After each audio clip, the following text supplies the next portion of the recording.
Hey everybody, it's Smashing Game Time. We are three brothers who go through the release catalogs of yesteryear. I am Nick, your host. To my left is the only other brother that is here today who showed up for the 30th episode. That's Jake.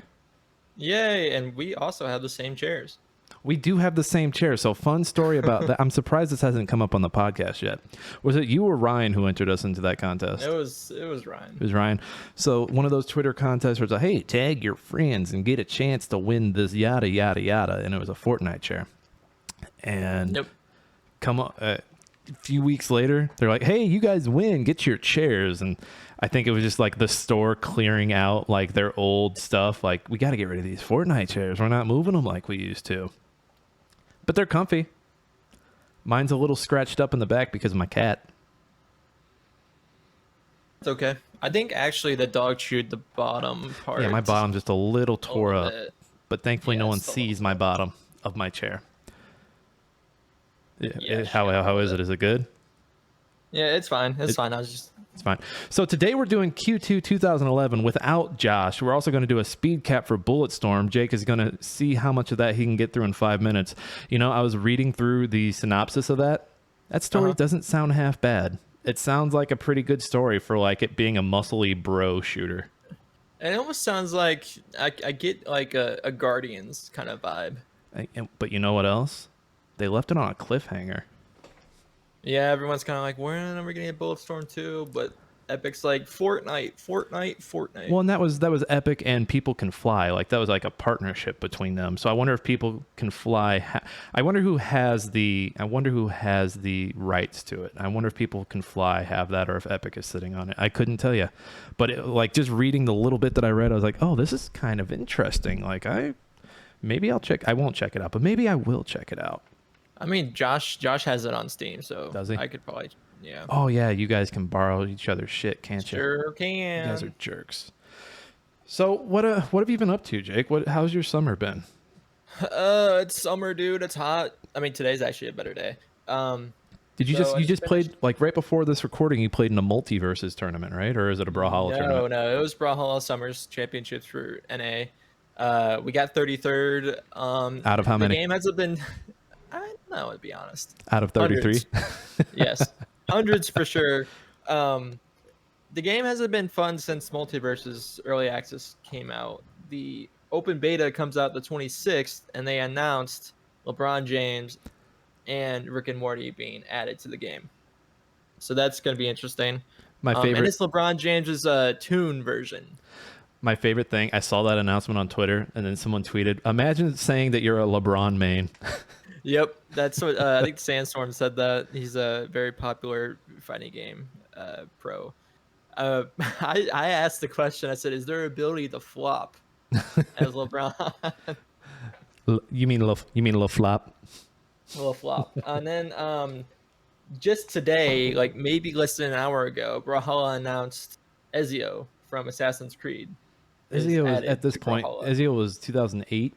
So Ezio's almost like a 15-year-old character at this point. Like, is it like were people like clamoring for we need Ezio now? So we had an idea that since Ubisoft is a publisher for Brawlhalla, that they're going to add Ubisoft characters. They already have Rayman. Rayman was probably their first legend in there, so it was a matter of time when they were going to add more. Didn't they have Shovel Knight in there for a little bit?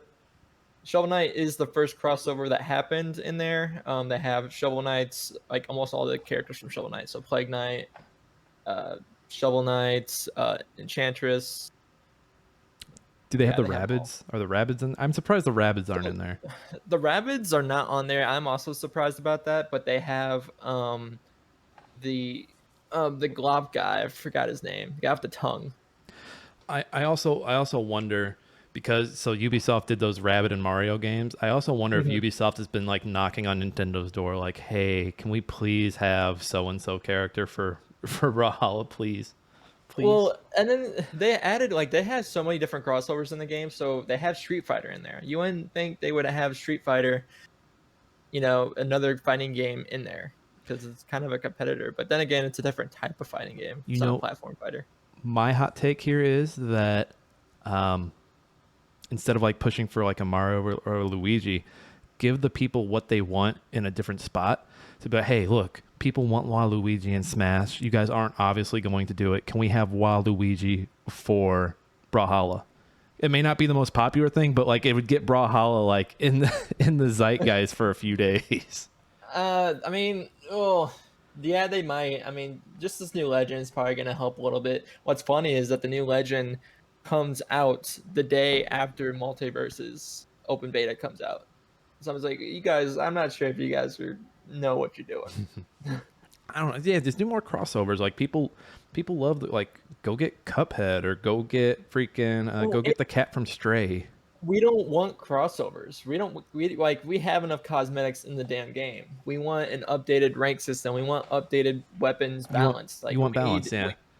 We need something new. Adding characters and cosmetics in the game is not going to help it. It's not Fortnite. Iron Harvest was kind of going through the same thing. Like they were adding things, which is great, and they added game modes, but people like were clamoring for balance. And then the last patch that came through, I want to say it was April or May. I don't know. It's been a long summer, but it took one of those mechs that was severely overpowered and gave it even more power.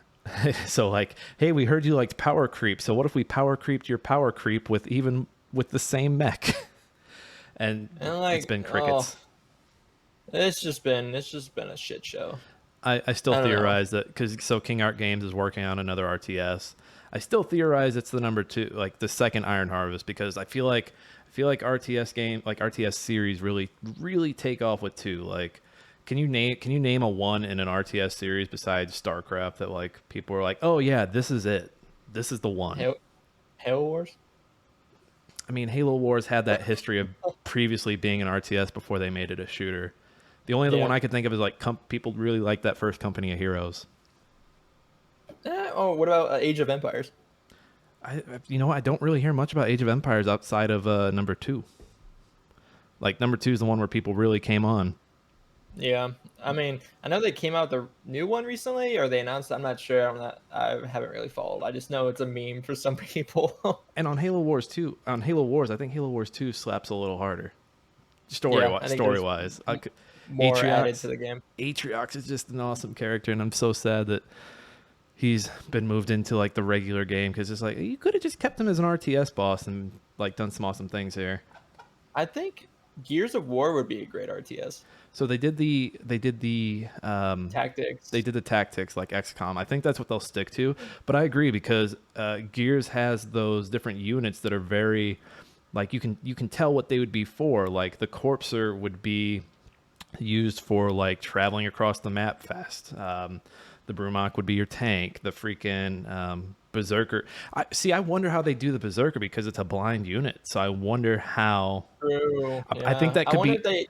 I think that could be interesting. They would probably have to have some, because I know I think it was the first game, the first Berserker, they actually had him like kind of like held by other locusts, like chain, kind of like directing him or something. Was it 3 or 4 where you could play as a Berserker in a game mode? I think it was 3, because 3 had like it was Horde, but it was from the other side. And I think when you played as a Berserker, like either your sight was very limited, or like I think maybe it was all black and then you only saw anything if it made a noise. I'm not sure if Berserker was an option in the game. I know you can play Boomer. I swear I have like a fever dream of it. I'm gonna look into it. I know you could play as Rom in that one DLC. I miss Story DLC, by the way. But I mean, on my end, I beat Norco, which is that point and click adventure game set in New Orleans with like the sci-fi backdrop. Very sad story. Basically, the theme there is get out of your hometown before it consumes you. And I say, yeah, you're right, Norco. You are 100% right. 100%. What else? Actually, I remember getting a message today about my 10-year anniversary. Oh, the high school reunion? Yeah, I might go just because I'm closer now. Don't do it. But I mean, it's just a weekend thing. Just stalk them on Facebook for a week, and you'll be like, "Yeah, I'm good. I don't need to see these people." Yeah. Any of you guys dead? I don't know. All right, who's dead? I need to. Let's see. I played a little more Meet Me at Noon. I'm reviewing that.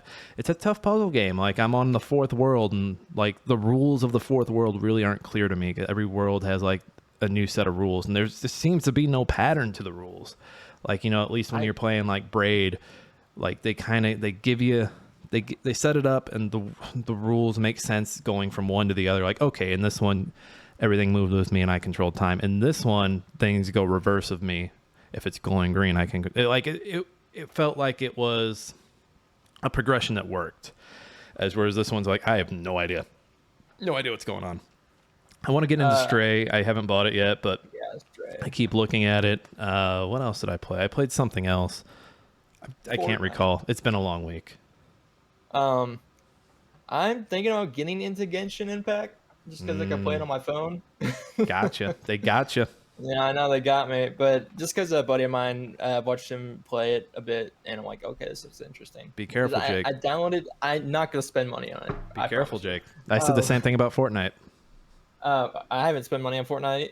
I think I bought a Battle Pass before. I bought the Battle Pass this year, but my plan is to never have to pay for a Battle Pass again. Yeah, so you play it until get all my V-Bucks. All the 950 you need. And then with Multiverses, I'm actually an Arya Stark main. And what? Arya Stark? Arya Stark. Isn't she OP though?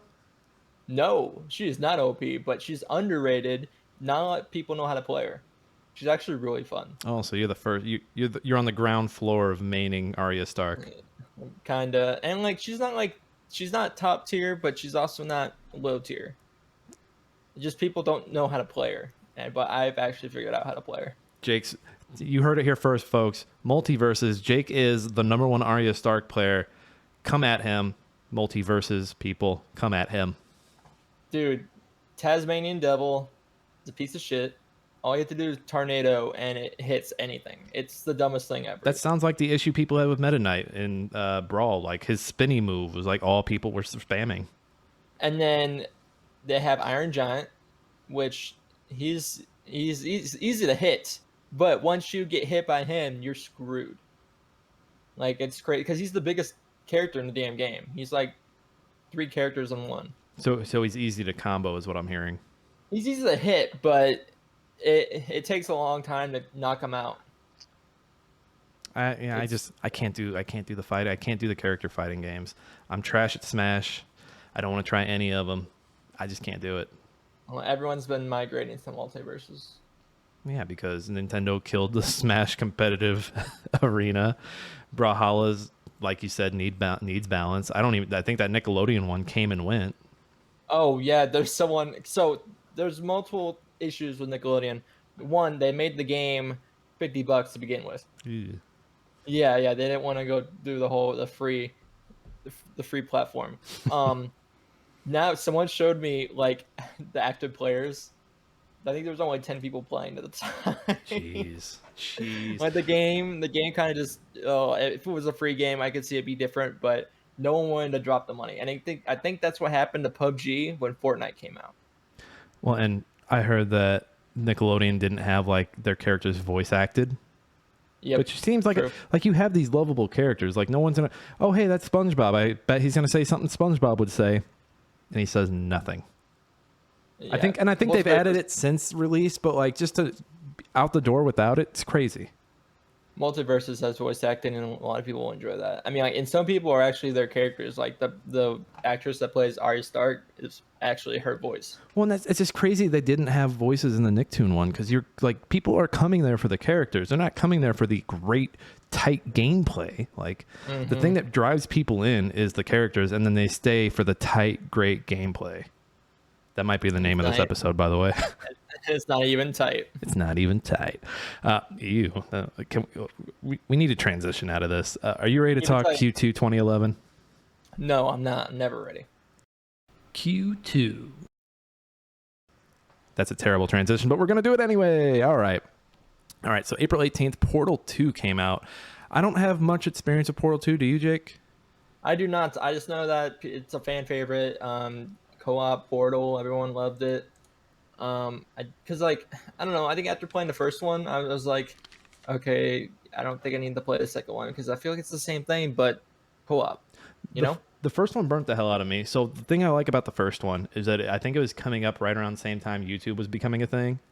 Mm-hmm. And so I remember these two games being like the games were like were driving me to YouTube at least for like, okay, like I'm doing a challenge on map 1-1. How do I do the least portals challenge? And I think it's crazy thinking back to those. Like that was probably my first memory of using YouTube ever. But yeah, people. Good. I would say I think this is around the time where I started getting away from story mode games, Mm-hmm. and was going more for just competitiveness, multiplayer. And I don't know. So for those unfamiliar with Portal, this is I don't want to call it a first-person shooter because you're not really shooting anything. You got a portal gun. You create the two portals. It's created by the guys who did Half-Life and Half-Life 2 and Team Fortress 2. This also came at a time where I feel like co-op stories were kind of having their heyday.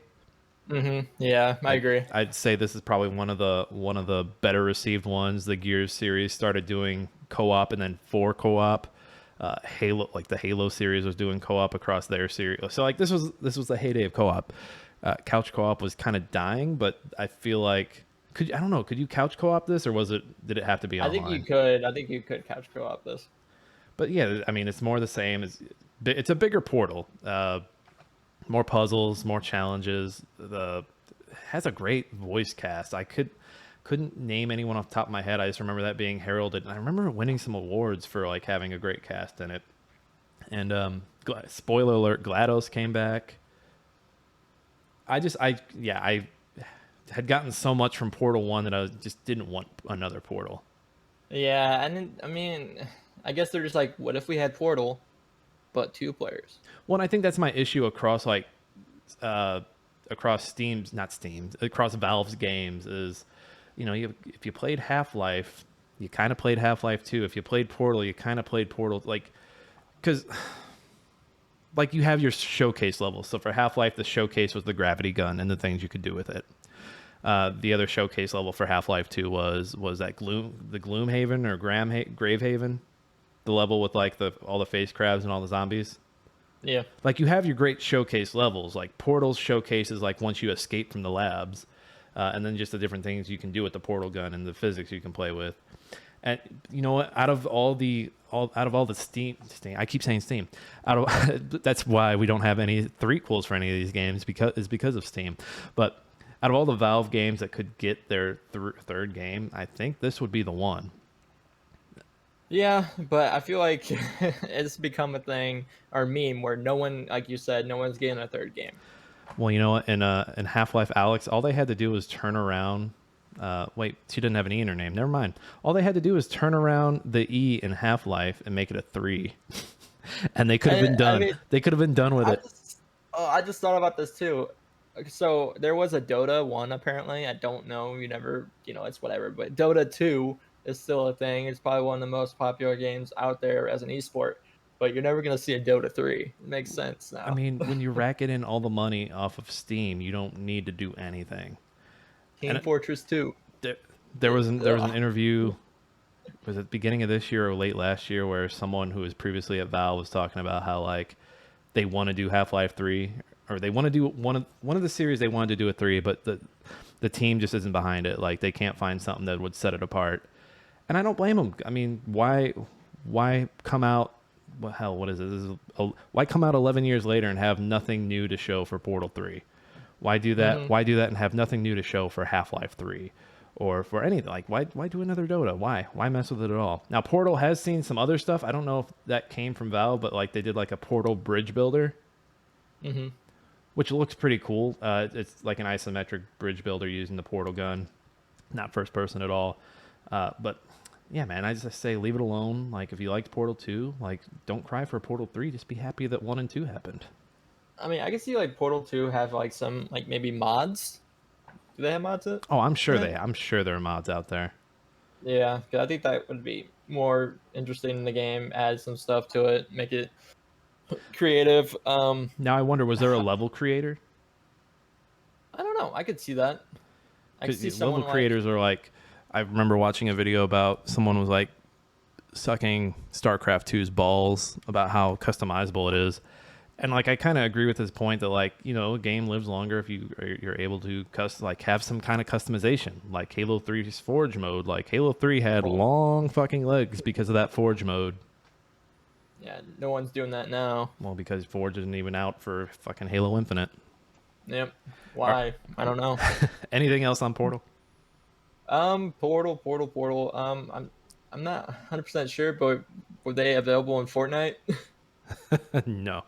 Has Valve put any of their characters in Fortnite? I don't think so, Jake. No. I could see what's his name, the main guy from Half-Life, being there. Freeman. Yeah, I could see it. Yeah, have him come with a wrench or a crowbar. Yeah, for the pickaxe skin. Yeah. All right. So the next day, April 19th, Mortal Kombat 2011 came out. I think this is the one that like it popped off. Like it got Mortal Kombat back on its feet. This was the return, because like before this was the Deadly Alliance, the run of game. Yeah, that run of games. Because this Armageddon. Yeah, this was a revival. This eventually led into Mortal Kombat X, and then Mortal Kombat. What are we on now? 11. Yeah. I mean, this looks great. It's Mortal Kombat. Yeah, it came back. I think this is the one that started the X-ray. Ability too. I pulled up the video before it was up on screen, and I'm pretty sure I saw some X-ray stuff. And I think it revives the Mortal Kombat esport, because I think it kind of died. I mean, they were probably playing the original Mortal Kombats, but yeah, because now this one happens to be like its main thing. And I think this was because they NetherRealm did this, and then I think after this was the first DC game they did. Not Mortal Kombat versus DC, but what's it? It's not Immortals. Injustice. Yeah. So they did this, then Injustice, then followed up another Mortal Kombat. So they got on that like every 2 years, flip flop between the two. Yeah, 'cause Mortal Kombat versus DC was It was awful. Yeah, so I think this was the follow up to that, and I remember Mortal Kombat vs DC had there was a really cool kill where the Joker pulled out a fake gun and went bang, and the flag came out, and then would laugh, and then drop the gun, pull out a real one, and shoot you in the head. Mm-hmm. And they're like, I think DC probably put their foot down, we can't do that. This is probably the same people who when Harley Quinn on HBO Max made a joke about Batman eating out, they're like, Batman's not that kind of hero, you guys. We can't have Batman eating out. Yeah, but Batman then again, doesn't go down. Oh, I don't even want to go down this line where Batman doesn't go. Okay or not. The Dark Knight doesn't go down; he only rises. Or yeah. Or whole is Robin gay?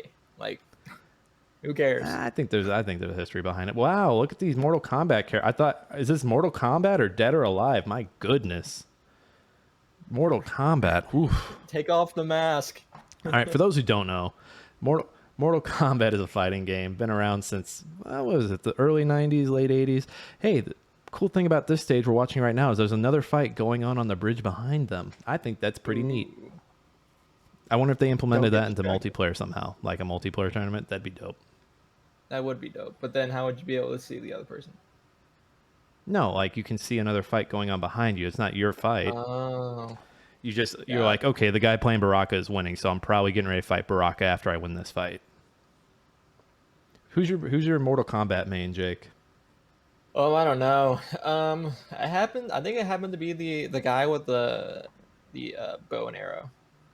Bow and arrow guy. I couldn't tell you his name. I can't tell you either. I was split between Baraka and Liu Kang.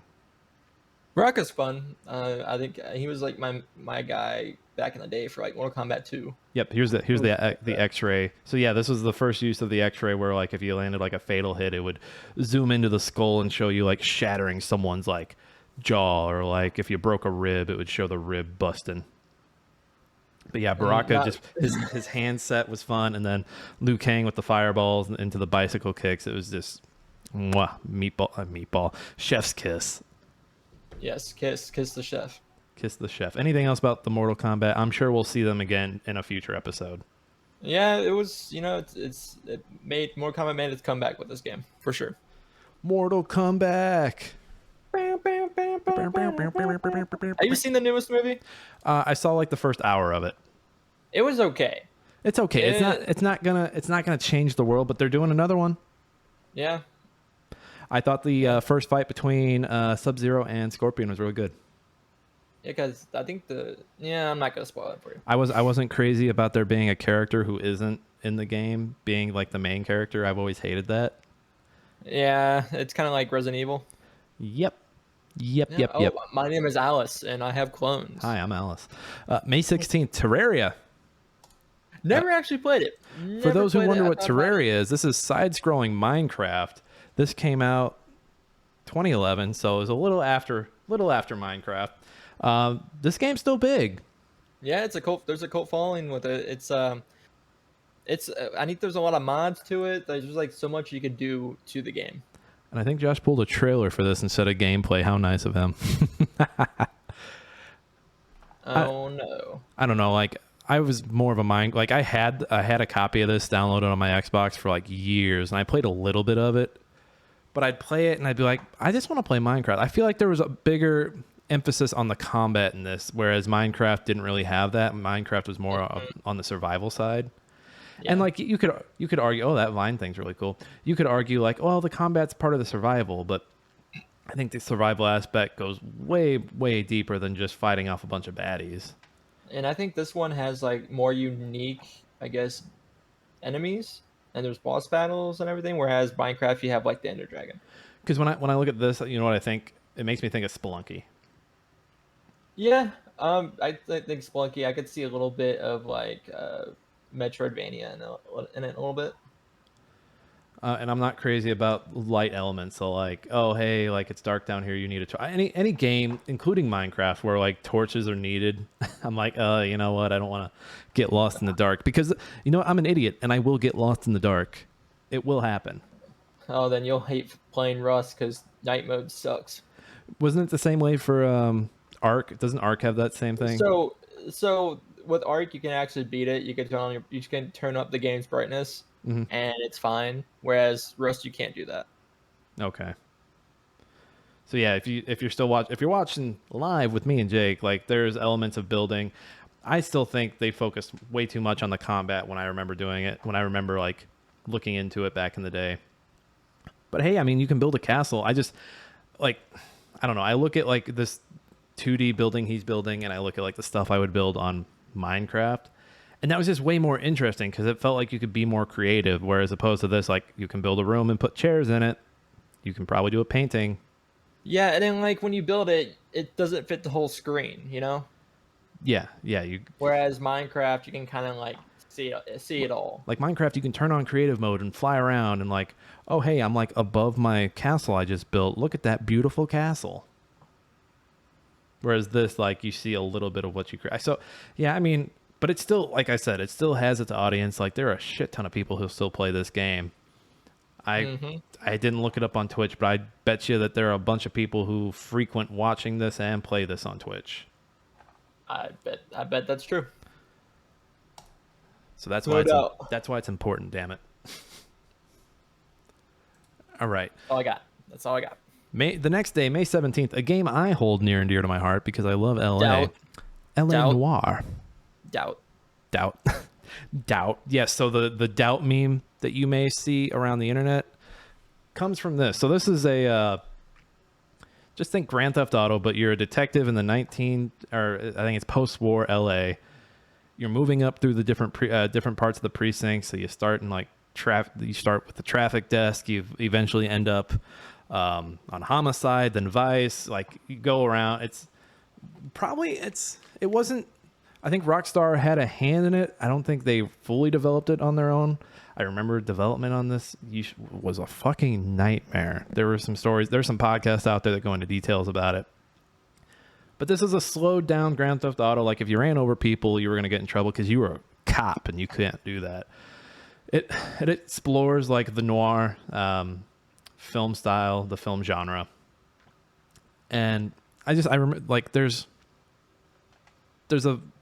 a line of cases in the middle of the game when you're with homicide that really stand out and really like makes you question a lot of things that are going on around you. And I don't want to spoil it because this game has recently seen some re-releases and is, I think, now on Switch. It's back on Steam with an updated version. I just started playing it again. I'm back on the traffic desk working those accidents, just got to be careful out there, everybody. Driving's dangerous. And it's one of those games that is very bleak. Very, very bleak. What you got to say on the LA Noir, Jake? Do it in a detective voice, though. Nah. I ain't doing it in detective voice. I ain't got it. Where were you Where were you at the time of the crime, Jake? Where were you? I'm hitting the X button right now. He's doubting. So I never actually played. I think I played like the first hour in this game. I wasn't hooked. I felt like it was a little slow for me. It is slow. Like I will say that it is. It comes off as slow. It was around the times, like I said earlier in the podcast, where I kind of started steering away from story mode games. It wasn't really my thing. Jake got out of story mode games and started doing hard drugs. Hard drugs, not those soft ones. I just like how sometimes you can call the game LA Lenore. I think it's just Lenore. Lenore. Bill Doughtry. But the game looks, I guess it's interesting. You don't really see many like cop detective games where it's really like detailed. And I guess when it comes to the occupation. So there's like at the time when this was being advertised and marketed, a big selling point was like the facial stuff. So like you'd be questioning someone. It's like, okay, now watch their face and see if they have any tells that they might be lying. And if it taught me anything in 2011, it's that I cannot fucking read people. I was like, everyone's a damn liar. Just doubt everybody. That's the rule. And like I said, I started back up and I was struggling a little bit too. Cause like the guy was looking away from me and I was like, oh, that's a telltale sign that he's lying to me. And the game was like, nope, this guy's telling the truth. He's just nervous. It's like, fuck you, game. I thought I knew how to read these people. Real detectives behind the scenes would tell you that guy is a liar. Fucking lie. Yeah, the videos on YouTube of a detective. This is the time I got the confession of a lifetime. Oh, I hate those. I see reaction videos all the time of, for example, I'm a huge fan of the anime Haikyuu.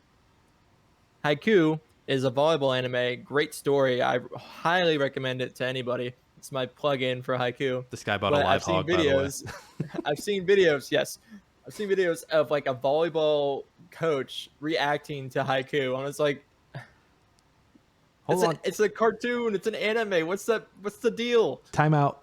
Was it a good video that was he nitpicking like, oh, you wouldn't do that move? So I actually haven't watched it. I just see like the title and the thumbnail. You see the shitty thumbnail of the coach with the whistle in his mouth going. Or like the dumb reaction. I hate those dumb reaction. Like, I can't believe he did this. What? I cringe at bad thumbnails. I've never made a bad thumbnail in my life. I make bad thumbnails, but my videos are not like clickbait. I hate clickbait. That's all YouTube is right now. Famous last words from clickbait, man. That's LA Noire. It's a fun little timepiece. I love LA, so of course I'm gonna love that game. You went there for a week, and he hasn't shut up about it yet.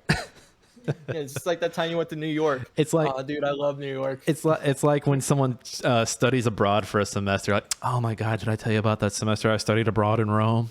Oh my god, I went to Germany. I just plowed through the locals. I tried kissing dudes. I just plowed through the locals. Like, they called me the tourists, but in a good way. Coming up next, last game of the episode, June 19th, The Legend of Zelda Ocarina of Time 3D. Yes, this was the re-release of Ocarina of Time for the 3DS. I actually got my hands on a copy of this back in 2016. It's true what they say, Nintendo games hold their value and then some. Like, this was one of those games that was going for, I want to say $40 5 years after the fact. Mm-hmm. And it's just fucking Ocarina of Time. That shit up. Nintendo makes a good case for pirating everything. Though we do not condone pirating everything. Pirates. I mean, it looks good. It's 3D. I played it with 3D mode off because I wanted to save my battery. But this would eventually lead to Majora's Mask getting a 3DS re-release, which I think is the far superior game to Ocarina of Time. Far superior. I think Ocarina of Time was just too damn long. I wasn't crazy like, oh, here are your 3 dungeons. Oh, it's just, it's the same thing. It was the same setup for the Link to the Past. Like, okay, here are your 3 dungeons. Oh, now you're a grown up and now you've got 6 or 7 dungeons. Like, no, And I need 4. Yeah, I honestly would prefer Link to the Past over Ocarina of Time. I would too. And you know what? I'd go even further and say I prefer a Link Between Worlds over a Link to the Past. I feel like Ocarina of Time got so much praise because it was the first. Yeah, it's just like Mario 64. Like when you go back and play it, like, yeah, this is fine, but like this hasn't aged well. Yeah. Like this is rough. I can see why people liked it, but no, not for me anymore. And I remember this game being very slow. The first dungeon is okay. Like the first dungeon in Ocarina of Time really carries the game because I think the second and third dungeons suck. Because it's like the first dungeon, it kind of like it leads you there.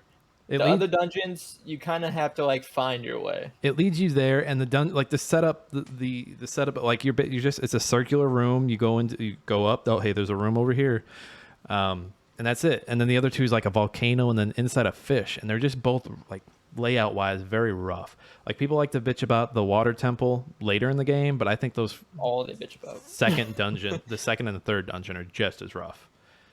Now, the game picks back up when you're adult Link and you're doing, what is it, the Shadow Temple? Yep. Shadow Temple's great. It's scary. You're like, oh shit, this game kind of just leveled up on scariness. I need new pants. But then you compare it to Majora's Mask and you're like, everything in Majora's Mask is fucking scary. Fuck Ocarina of Time. Yeah, Majora's Mask is a horror game. But what I like about Majora's Mask is like time is either your friend or your foe. Like everything. Jake, are you reading the back of the box? Yes. Time is your friend or your foe.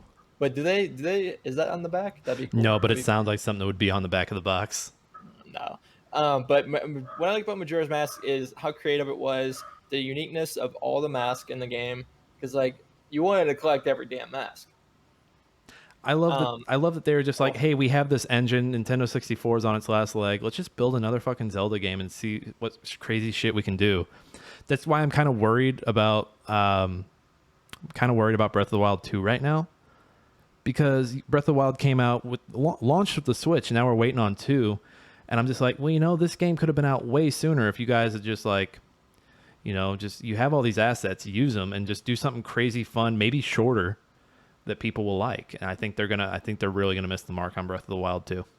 Yeah, I wonder if they're gonna release it just like you said, like on like how they did Majora's Mask, where it's kind of the end of Nintendo 64's era. So I could see them, but Switch is a great console, don't get me wrong. I mean, it's out there, but hopefully they don't just release it and then a new console comes out. I think it'll come out. I think either Breath of the Wild 2 or Prime 4 will be like the Switch's swan song, because they're not going to do another Mario. They're going to they're in the cycle of doing one Mario per thing. I know they did Galaxy and Galaxy 2 for the Wii, but other than that, it's been one Mario down the line for a console. I mean, so what was a game on Switch right now that's popular? I can't. It's probably just some indie. Like it's probably just an indie game. Like name an indie game that came out on Steam. That's probably what people. I think. What was it? What's that mech game that I talk about a lot? Not Iron Harvest, the other one, the one with the tiles. Into the Breach. Into the Breach just came out for Switch, and they got that big update, so that might be a big one. I don't know if Stray's on there. I know Multiversus is on Switch right now, so that might be a big one. But I don't. Yeah, doesn't seem like there's any big thing on Switch right now. Maybe Triangle Strategy, but I think that's very niche. Yeah. And like maybe a new Fire Emblem game. I don't know. Advance Wars. I know the Mega Man Anniversary Collection thing is coming out soon. I think the new Fire Emblem was like a Dynasty Warriors game, like from like of that ilk. Mm-hmm. But so that was we got a little off track there. That was Ocarina of Time. We can talk Zelda all day. Jake, what do you say we just hop right into the news? So we got some big news for once. We got the news. Let's hit that intro. Read all about it. Latest football scores. Morning paper, morning star. Paper, mister? It's time for old news. Boop, boop. I'm glad that you're aware that we have an intro now. Yeah, besides the whole... I still haven't listened to any. Son of a bitch. Son of a bitch. All right. April 20th, PlayStation Network services were suspended by Sony for 23 days. This was that hack.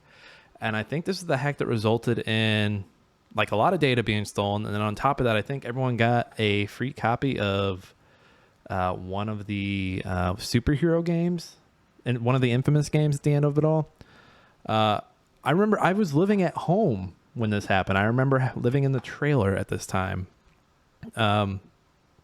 Plenty on there about it, but this is just, it's crazy because, you know, like when you think of like online services between the two main consoles at the time, like Sony obviously had like the lesser one, like their folk, like it was bad, right? Mm-hmm. And so just for this to happen, I think this also resulted in the House being like, "Hey, take care of your, like the House in the U.S. the House of Representatives saying like, hey, take care of your shit, or we'll take care of it for you."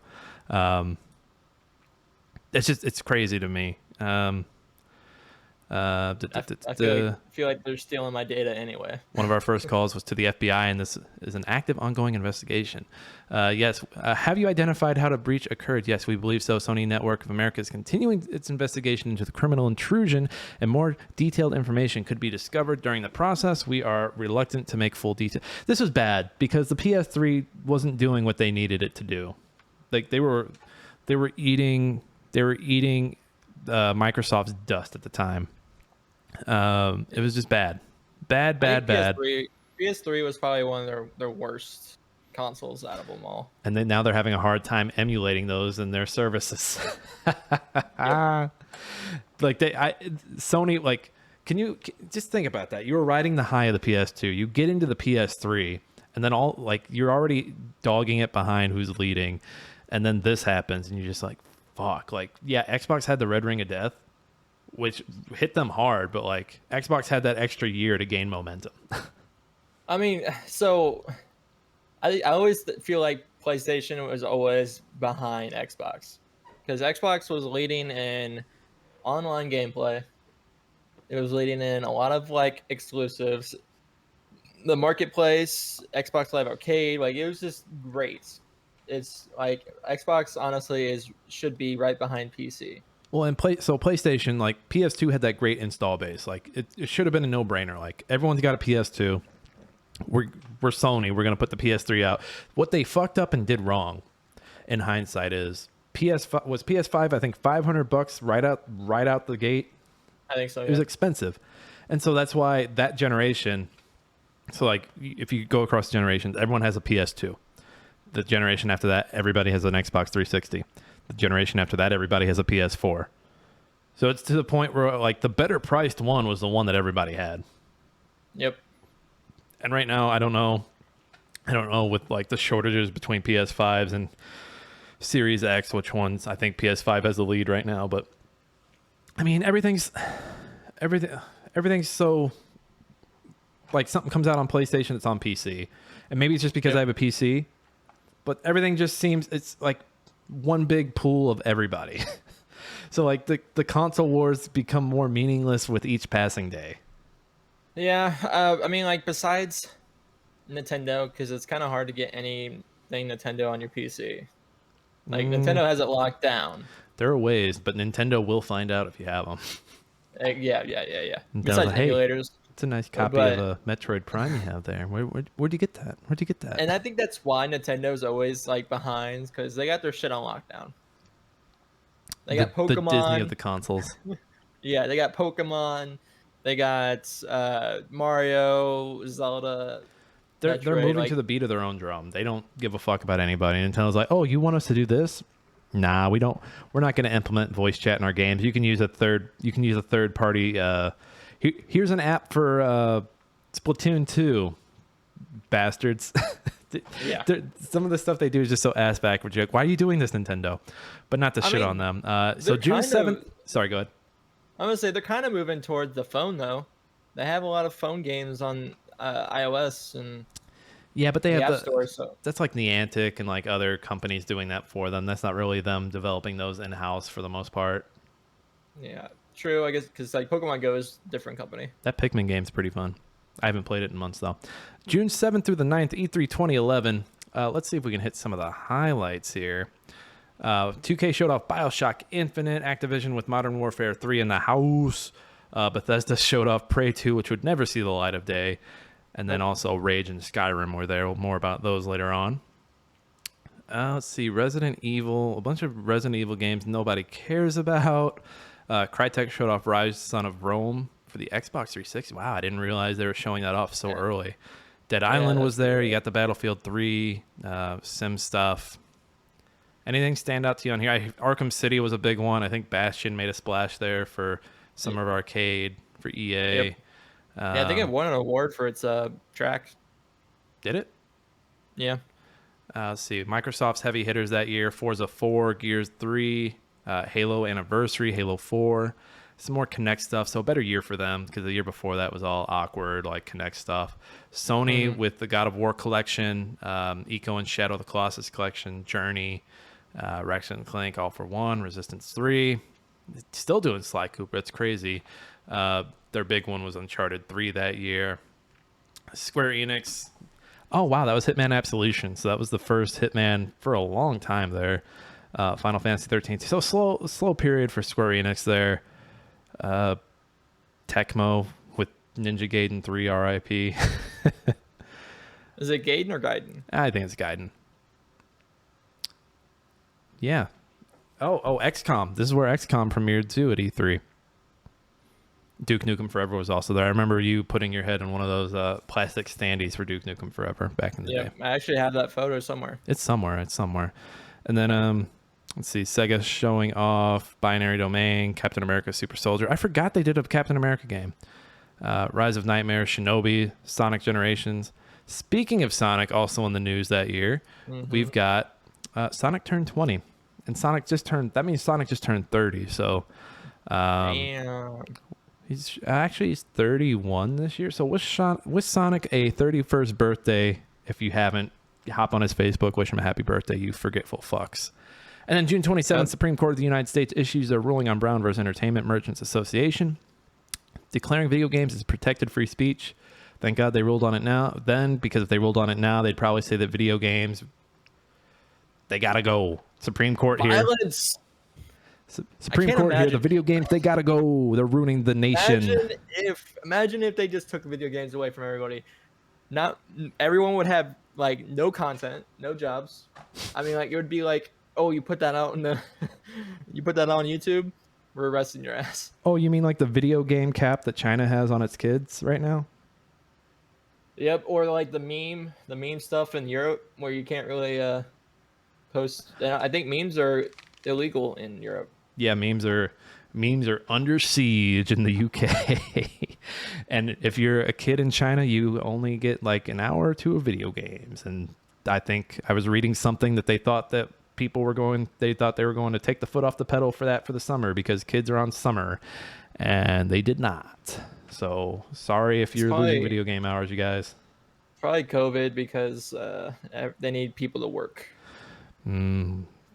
We would need another podcast to discuss what's going on in China and the UK and here. Everywhere's, guys. If I can leave you with one word in this podcast, everywhere is fucked.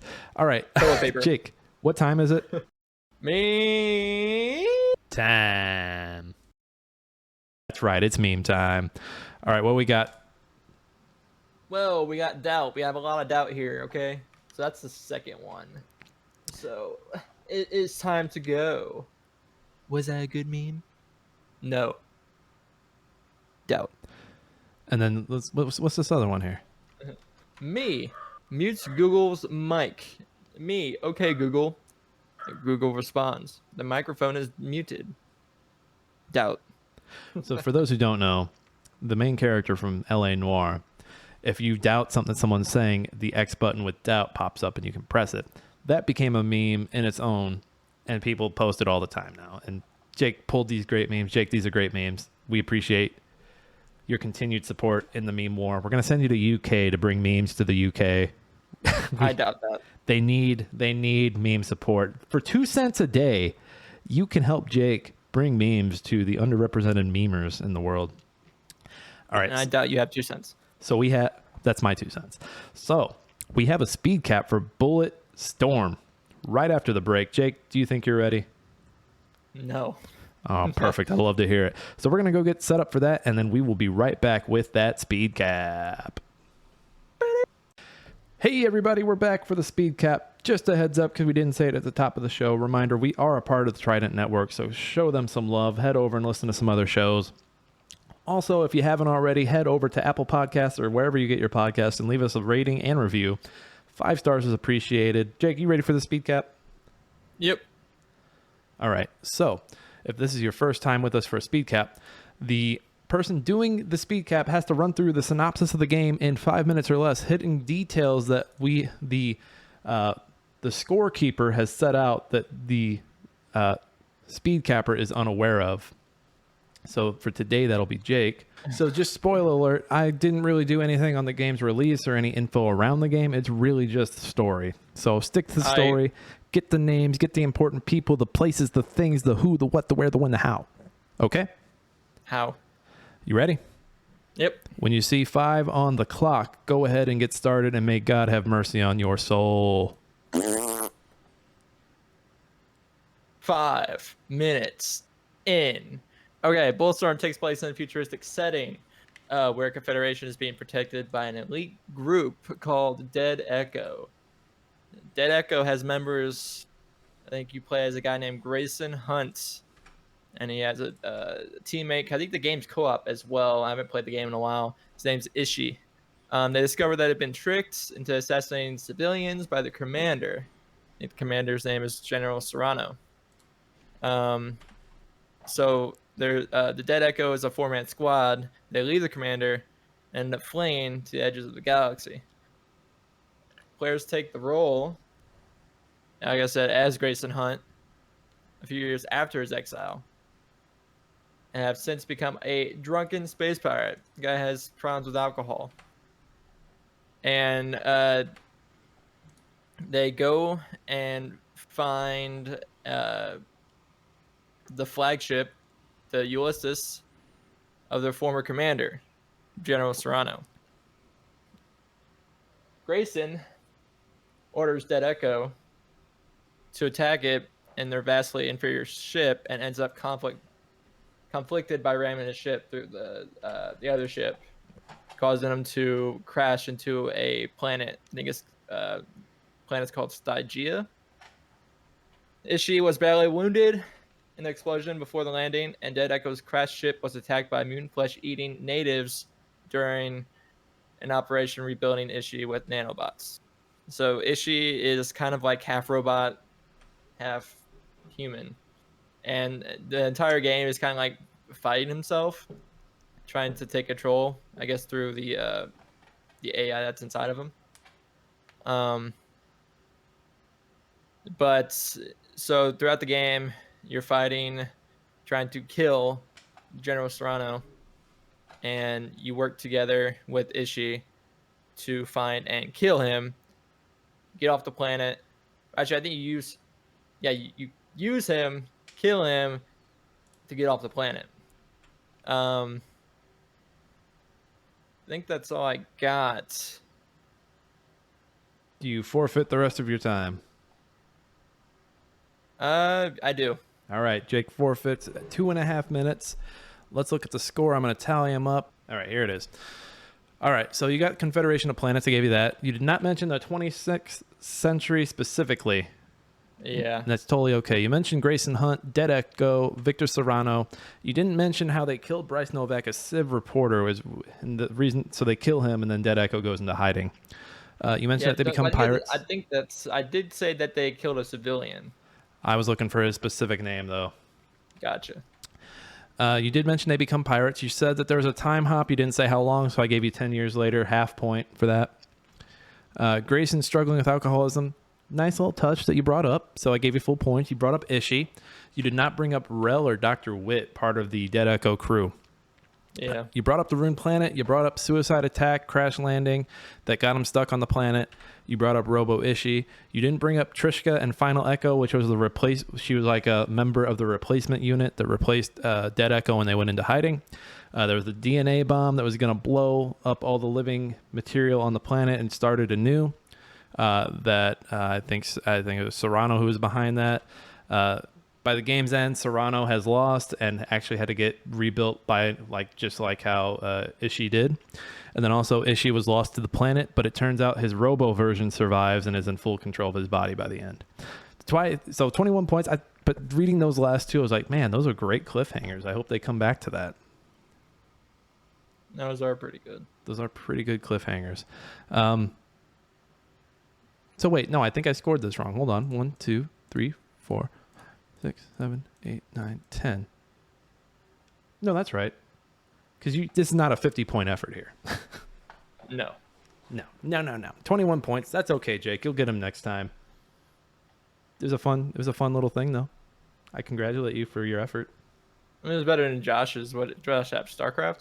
Oh, Josh's StarCraft effort was booty juice. Looking at it, let's see. 15. Okay. 15. So you outscored Josh. I don't think you beat me. That's good. But what was yours? Braid? I think my last one was Braid. No. Let me see. I'm forgetting what it was. We need a better record keeper for these. Dark Sector, maybe? It's a good question. I think it was Dark Sector. But that was the one I wasn't part of. That was probably whatever. Got it. Still, though. All right, so hey, congrats, Jake.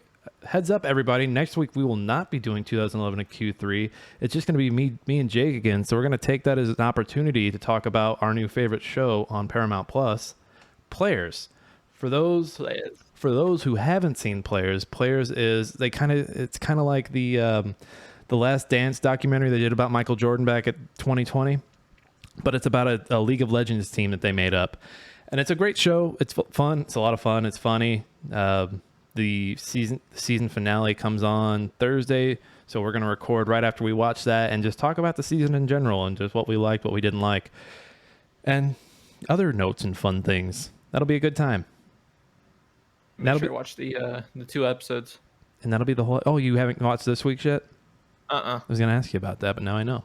Awesome. So we'll have more to talk about then.